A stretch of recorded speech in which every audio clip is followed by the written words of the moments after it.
ko dati, before is valvular disease. Nag-start ng valvular disease, karoon siya ng mga infection, karoon ng naging endocarditis. Naghalo-halo na siya. Nagkaroon din ako ng edema, yung sa feet and ankle, yung kakaroon namamaga buong katawan ko, minamanas, pumuputok yung ugat ko sa paa. Hindi ako totally nakakalakad. Then yun yung ilang times akong nangyari sa akin yun, yung hindi ako nakalakad, hindi ako nakakabangon, hindi normally ang heartbeat, nagmamalfunction, dahil nga hindi siya yung properly, nagsishot yung ng blood circulation. 3 beses na ako nagkaroon ng angina attack. Yung first and second, niya, sinabi na niya sa akin yung 5 to 7 years ang average life ko. So, hindi ko na iniintindi yung sinabi niya sa akin kung ano yung disease ko dahil mahirap.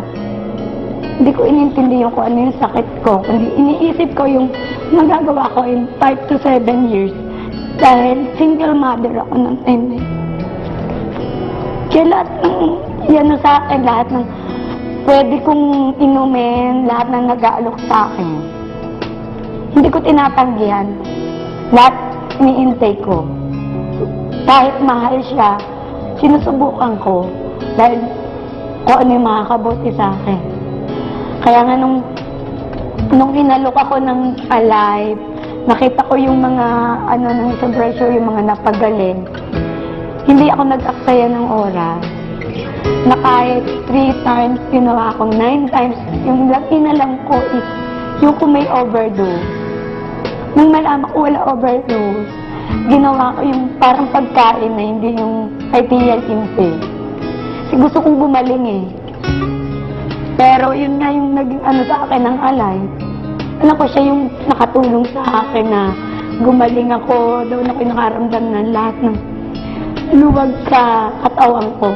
Kasi pag natutulog ako, hindi ako nakadiretso. Talagang naka-incline ako, nakaupo lang ako. Hindi ako nakakatulog ng the whole night na tulog ako dahil nahihirapan akong huminga. Meron akong oxygen, small personal oxygen. Na pag natutulog ako, nagigising ako dahil nahihirapan ako. Siguro once a week, gumagamit ako ng oxygen mga 4 to 6 times. Dahil lagi akong nahihirapan huminga. Tsaka konting, hindi ako marunong magpasensya. Lagi ako nakasigaw. Hinginit ulo ko, pero nung nag-intake ako ng Alive, parang wala lang, talagang maraming nabago din ako yung may init ulo ko, nakakatulog na ako ng dire-diretso, hindi ako nagigising. Natutuwa ako, kaya ngayon yung tuwa ko yung 1 week, yung nang na-intake ko ng Alive, alam mo ba yun na, alam ko siya yung dinagdagan ko pa ng dinagdag yung inom ko.